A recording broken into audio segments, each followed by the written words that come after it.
He's a four-time NBA All-Star. He's a gold medalist, and now he's the co-host along with Rachel Nichols of the podcast Bully Ball. It is part of the Meadowlark Media family as part of our new partnership with All the Smoke Productions. Happy to see Boogie. Always admired his work. Thought he was revolutionizing the game, really, at his size, being able to shoot inside and outside. Was a little before his time, actually, being able to do some of that stuff. And always appreciated that he seemed to always be himself, even though there was a lot of media pressure sort of bouncing against him, making it seem like uncomfortable from where I was watching. So, Boogie, thank you for being on with us. I want to call you DeMarcus, but I don't know who calls you Boogie and who calls you DeMarcus. Like, how does that work in your life with your family and with your friends? Man, I'm a man of many names. My mom has a name for me. My wife has a name for me. Obviously, I'm dad to the kids, so I'm a man of many names. So, whatever you're comfortable with, I'm cool with it. Forgive my ignorance here. I don't know the origin story of how you became Boogie. Like, what is the backstory there? Backstory behind that is my time at Kentucky at the time. The legend Rod Strickland played many years in the NBA. He was one of the assistants at the time. So the way I played coming in my freshman year, you just kind of spoke on it. I was a big that shot the ball from the outside. I handled the ball a lot. I could pass. It was a lot of different layers to my game. And Strick would use the term "book," like guys with a lot of craftiness, a lot of elusiveness, or whatever the case may be. When they got a good spark to their game or some spunk to their game, we use the term "bug." Like, you got bug in your game, you got boogie in your game. So obviously Strick referred to me in that manner, and the name Boogie came alive, and it just stuck. The fans at UK, they started referring to me as Boogie, and DeMarcus slowly crept out the door, and Boogie became a household name. So that's kind of how that started for me. You were nodding your head when I was talking about sort of the way the media bounced off of you. Can you tell me, through your experience, what your greatest frustrations were with how you were covered? My biggest frustration was it was more so always the negative things. If anything negative happened in Sacramento at the time, no matter if it was, something at the top of the organization, or a new owner, or a new GM, or a new coach for the next season, it always seemed to fall back in my lap. And I just never understood that, because it would be one thing if I actually had the responsibility of being able to pick these coaches or GMs, or even so having a say so, and it didn't work. Then that would make more sense. But I was usually a victim of the situation, just like everybody else on the team. But for the most part, it would always end up, in my hands, or I was the guy responsible for all these, negative things happening in Sacramento. Obviously, I kind of made that excuse easy. I didn't handle every situation well. I've always been the emotional guy. I've always worn my emotions on my sleeves. And when I played the game of ball, I was, very expressive. That's just how I played the game. So with that being said, it kind of made it easy for me to become that target. But at the end of the day, those people knew my intentions. Those people knew my heart. They knew my mindset every night coming into the game, my mindset every season coming in. And I've spoken on this on the show before. When it comes to this business, and things start to go different than the goal, the blame game comes into play. And that was usually the case with my years there.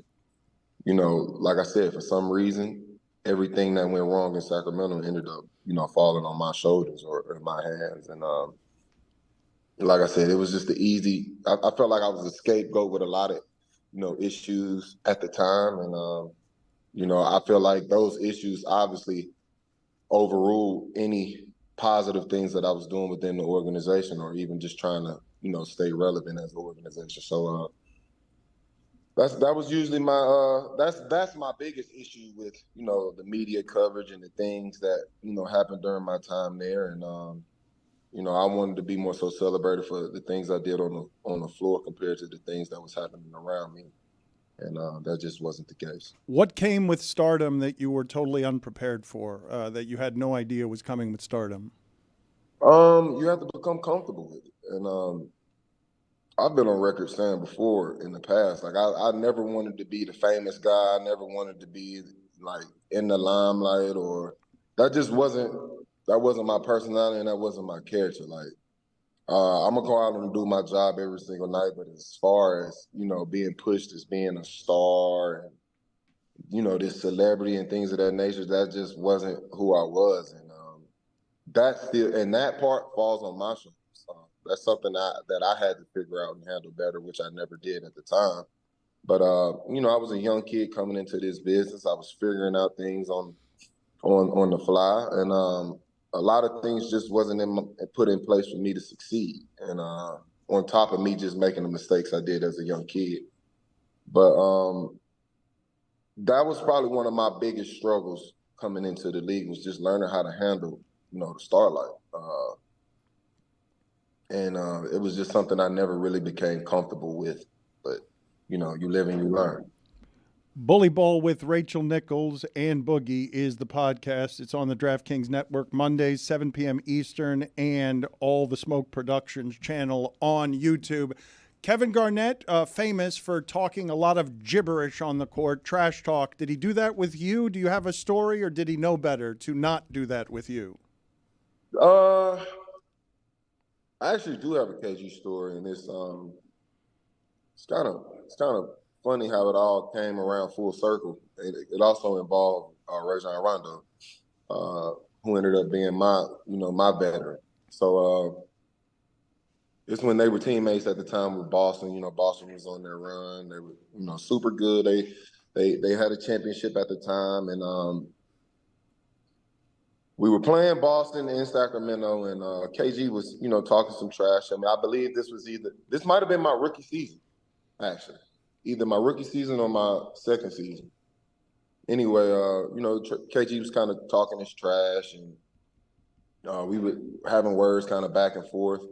And it was one specific play where the ball kind of hit the sidelines, and we kind of both went for the ball. And, KG kind of dove for it, and he ended up on the floor. So I called myself, kind of being big and bad at the time, and continuing to talk trash to KG. I stood over him, said a couple words to him, and out of nowhere, Rajon kind of comes and he pushes me out the way.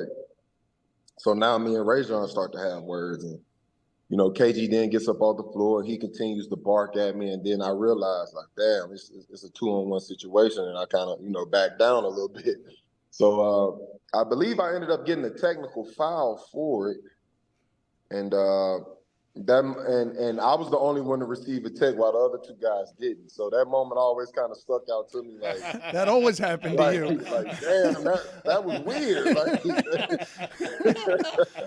Are you watching the same game as me? Yeah, but that's the thing. I'm like, I mean, this was like a 3-guy situation. Why am I the only one getting the tech? Like, so that moment always stuck to me, and in that moment, I'm like, man, I can't be talking shit to these veterans and these superstars in the league, or these are going to be the results of.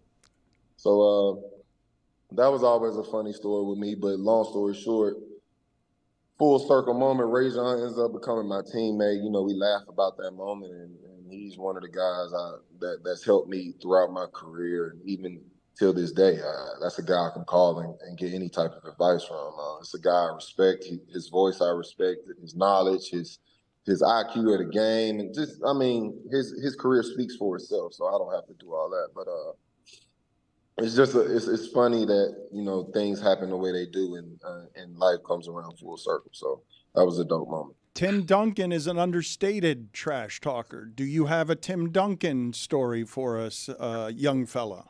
Man, Tim Duncan was the first guy in this league that just absolutely humbled me. He was the first guy to help me realize that my shit does stink. But Tim Duncan isn't much of a trash talker, at least not to my knowledge. He was at the point in his career, Tim was, on the curve of, the down part of his career, and still a very, very, very good player in those years, but it wasn't the prime Tim Duncan that we were used to seeing. So at that point, Tim wasn't really talking. He just, Tim was kind of going through the motions and just making shit happen. But it was another home game in Sacramento, and Tim Duncan had this thing of where you went to take a shot, he would grab your shoulder with his left hand and block it with his right hand. So that shit used to frustrate the hell out of me because they would never call it. And with him doing that, it would prevent you from being able to lift or get the shot off. So I'm frustrated as hell because he just keeps doing it over and over and over again. The refs aren't calling it. So I just become super physical. I knew I was strong. I knew I was a bigger player. So I just started trying to move him out of the way. So I'm going straight through his chest, and I'm actually finishing the baskets, and now it's working in my favor. So instead of me just, keeping it hoop, I want to tell Tim about himself, like, yeah, I'm busting your ass, Tim, yeah. Tim just looks at me with this just, regular look, like, just looks at me and just kind of shakes his head and never responds to it. So I continue to talk shit to him. Still, no response. He just looks at me. So I think we were going into the fourth, and Tim ran off like 16, 18 points straight. And I'm so caught up in the past baskets thinking that I'm having this great game that I'm not even realizing I can't even get a fucking stop on this thing. Like, so one of my teammates at the time, like, cuz you gotta do a better job, big fella. You gotta do your work early. I'm like, I got this shit. Another basket. So it was just this moment where I'm realizing, like, damn, like, this dude is kicking your ass and you so caught up in trying to talk shit and prove a point that the point is going over my own head. So that was a quick moment for me to just, be humble, realize, like, man, there's some bad dudes in this league and you're not the baddest thing walking. And obviously Tim Duncan's career speaks for itself as well.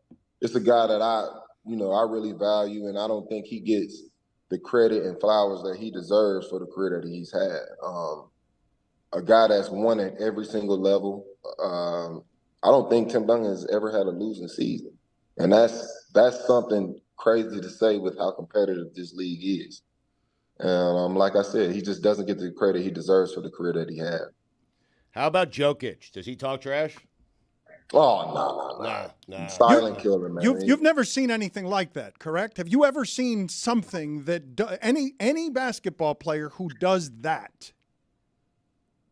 What Jokic does? Yes, all of it. No, I think the closest thing we've seen to a player like Jokic is the guy we were just speaking about, and that's Tim Duncan. Not saying they have the same playing style, but as far as the same demeanor and how they go about the game, I think that's as close as you'll get to comparing anybody with those two guys. So Jokic is a generational talent. He's a one of one. We'll probably never see a talent at that position like that again. And the game just comes so easy for him. It's crazy to say. I mean, night after night, no matter who he's playing, no matter who he's facing, the games just seems to come easy and effortless for this guy. So, he's definitely going to be one of the once he hangs it up, once he hangs his shoes up, he'll go down as one of the greatest to ever, touch a basketball, and that's facts. That's just a fact. Less than a minute left. Stan Van Gundy told us the story one time of yelling at Dwight Howard for not getting a rebound against Pekovic, and Dwight Howard yelled back at Stan, "You don't understand. He's the strongest man in the world." You were known as being physically very strong. Give me a guy where you were like, "Holy shit, this is strength I have not seen before." Oh, that man. First guy comes to mind is Ben Wallace, and it's crazy to say it was towards the end of his career as well. Rookie season. I mean, I matched up with this guy, and I felt like I was a child. Like, honestly, nothing I did, no matter how hard I fought, like, dude was just like kind of moving me around with one arm, or just like his wrist or his fingers. It was sick, bro. Like, I've never met a human that strong. Ben Wallace is. he might not be from here. Honestly, he might not be from this planet. It's pretty crazy.